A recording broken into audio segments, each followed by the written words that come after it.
দীর্ঘদিন রোজা, ঈদ আর গরমের বন্ধের পরে আমাদের কলেজ খুলেছিল।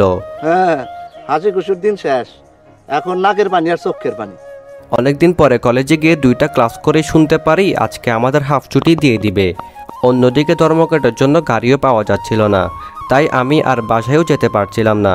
এই তীব্র গরমে মন চাচ্ছে কোথাও একটু এসির বাতাস খাই। তবে শুধু বাতাস খেয়ে তো আর মন ভরবে না, তাই কিছু ভালো মন্দ খেতে মন চাচ্ছিল। সেই জন্য ভাবলাম পকেটে যেহেতু টাকাও আছে, তাই জামাল খানের চিরক্সে গিয়ে ঘুরে আসা যাক। অত্যন্ত উত্তম প্রস্তাব দিয়েছ। আর সেখানে গিয়ে তাদের বার্গারটাও ট্রাই করা হয়ে যাবে। লোকে মুখে শুনেছি চিলক্সের বার্গারের কথা, তবে আমি লোকের মুখের কথাই কান দেই না। নিজের চোখে না দেখে আর মুখে না লাগিয়ে আমি সেই কথা বলতে পারছি না। নিঃসন্দেহে তুই ঠিক কথা বলেছিস। তাই রোদে দাঁড়ানোর এবং হাঁটার কোনোটিরই শক্তি আমার কাছে নাই। তাই কলেজ প্রাঙ্গণকে বিদায় জানিয়ে রাস্তার উল্টা সাইডে এসে একটা রিক্সা ভাড়া করে তাতে বসে পড়ি। আজকে চোখে সানগ্লাস দেওয়ায় নিজেকে হিরো মনে হচ্ছিল। স্যার, আপনি একটু বাইরে গিয়ে আবার ঢুকেন, আমরা আপনাকে দাঁড়ায় সম্মান করি। রিক্সাওয়ালা মামা আমাদেরকে প্রথমে গনি বেকারি নিয়ে এসেছে, সেখান থেকে জামাল খানে এসে প্রেস ক্লাবের সামনের রোড দিয়ে চেরাগি পাহাড় মোড়ে নিয়ে আসে। আমি এর আগে কখনো জামাল খান চিলক্সে আসিনি, তাই আমার এইখানের রাস্তাঘাট তেমন একটা চেনা জানা নাই। তবে বিভিন্ন ব্যবসায়িক কাজে এই দিকে আমার নিয়মিত আসা হয়, কিন্তু আজকে প্রথম চিলক্সে খেতে এসেছি, তাই রাস্তাটা খুঁজে পেতে একটু বেগ পেতে হয়। কেন? অপরদিকে আমি রিক্সাওয়ালা মামাকে চেরাগি পাহাড়ে নামিয়ে দিতে বলি। সেখান থেকে হেঁটে হেঁটে একটু সামনে আসতেই দেখি চিলক্স আর পিৎজা বার্গার সাইনবোর্ড। তাই দেরি না করে ভেতরে ঢুকে পড়ি আর সোজা 3য় তলায় উঠে চিলক্সের ভেতরে প্রবেশ করি। ভেতরে ঢুকেই আমি সবার আগে এসির বাতাসে মন প্রাণ জুড়িয়ে গেল। তাই এসি বরাবর একটা সিট খুঁজে সেখানে বসে পড়ি এবং তাদের মেনু কার্ডটা পড়তে থাকি। কোন খাবারটা আজকে অর্ডার দেওয়া যায়।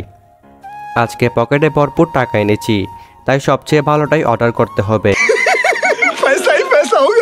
ওয়েটার আপুকে ক্যামেরাটা ধরিয়ে দিয়ে আমি ক্যাশে গিয়ে টাকা জমা করে আসি। তাদের এখানে পে ফাস্ট সিস্টেম, টাকা আগে না দিলে তারা আপনাকে খাবার দিবে না। তারা আমাকে সেখানে বিল কেটে একটা স্লিপ ধরিয়ে দেয়, সাথে একটা রিমোটও ধরিয়ে দেয়। প্রথমে ভেবেছিলাম এটা হয়তো এসির রিমোট, পরে দিয়ে দেখি এটা হলো সাইলেন্সার, অর্থাৎ আমার খাবার রেডি হলে এটা বেজে উঠবে। তবে তারা তাদের যে স্লিপটা দিয়েছিল সেটাতে তারা ওয়াইফাইয়ের পাসওয়ার্ডও দিয়ে দিয়েছিল। আমি ততক্ষণে একটু চারপাশটা ঘুরে দেখছিলাম, আর আমার খাবার আসতে মোটামুটি 20-25 মিনিট সময় লেগেছে। আমি এখানে একটা স্মোকি চিকেন বার্গার অর্ডার করি, যেটার দাম নিয়েছিল 260 টাকা, আর একটা চিকেন উইংস অর্ডার করি, যেটার দাম নিয়েছিল 240 টাকা। নর্মালি চিকেন উইংস এখানে 5 পিস করে দেই, কিন্তু আমি রিকোয়েস্ট করে বলাই তারা আমাকে এখানে 1 পিস বেশি দিয়েছিল, অর্থাৎ 6 পিস দিয়েছে। তাদের বার্গারটা সিলভার ফয়েলে মোড়ানো ছিল। আমি সবার আগেই বার্গারটাকে বের করে আনি।